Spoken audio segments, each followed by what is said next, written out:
when you are filled with a higher spirit, you want to serve. And I saw that in Dr. Charles Zahidi.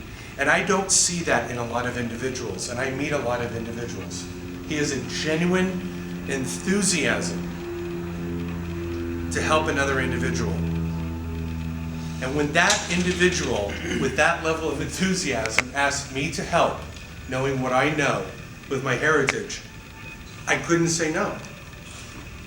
And I saw the changed lives, the before and after going to Dr. Charles Zahidi's office, 10, 15 times on Saturdays, and seeing the veterans. This wasn't me just hearing about it. This was me seeing the veterans walking in before and after. And I'm going to tell you something, if you can't smile as a human being, I want you to imagine that you're so embarrassed or you're so in pain in your mouth that you are afraid to smile at the world. After taking an individual like this, a real, honest-to-God individual, and changing their life for the better. Actually changing the condition in the physical universe. Dr. Charles Zahidi is doing that. And not only is his enthusiasm resulting and translating into changed lives that I have seen,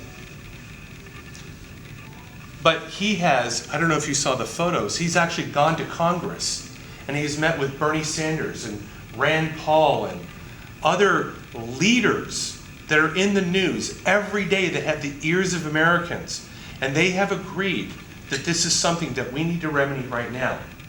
Unfortunately, you know how fast government moves. By grabbing like-minded people like myself and like you, somehow putting the money and the effort together, putting the case studies together, and then going back to Congress and actually presenting the case studies that will get the bills passed. I believe that Dr. Charles Zahidi has the enthusiasm. And you know what's an interesting thing that I've learned through my philosophy?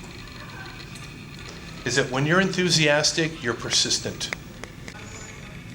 Many years ago, as you remember, there was an encyclopedia called Encarta before we had, Google and all these things. And for those of you who are my age, 50 and above, we used to put the DVD-ROM in the computer. The first thing you heard was, "I have a dream." It's the voice of whom? Martin Luther King. The only American who's dead is a national holiday. He's an actor, he's a billionaire, he's a millionaire. Who is he? One person only. Dr. King. He's the only American who's dead is a national holiday. August 28th, 1963, he had a dream. He said, "I hope I live in a country where they judge the people by the content of their character and not the color of their skin." Dr. King said that. 2 years before, January 20th, 1961, inauguration of President John F. Kennedy. What did he say? "Ask not what your country can do for you.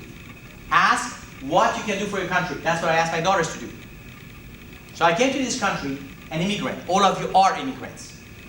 Actually, if you go to a museum of science in Sacramento, and there is one in San Jose, and you bring your grandchildren, children, the Human Genome Project that cost us billions of dollars showed one thing that the Nazi Germans didn't know, that Dr. Mengele didn't know, that all our ancestors are from East Africa. We all have the same genes. You don't like it, tough luck. That's the science. We have the same genes. We're the same people. So we, the people, have an obligation to what Dr. King said and John F. Kennedy said. They said, who are the most honored citizens of our country? Are those who sacrificed their lives, literally their lives, for this country. People like Ed Graham, PhD. They sacrificed their lives. Veterans after Vietnam era were very badly hurt psychologically, mentally, physically in this country. What is happening 50, 60 years later? Do you have any improvement? What has changed?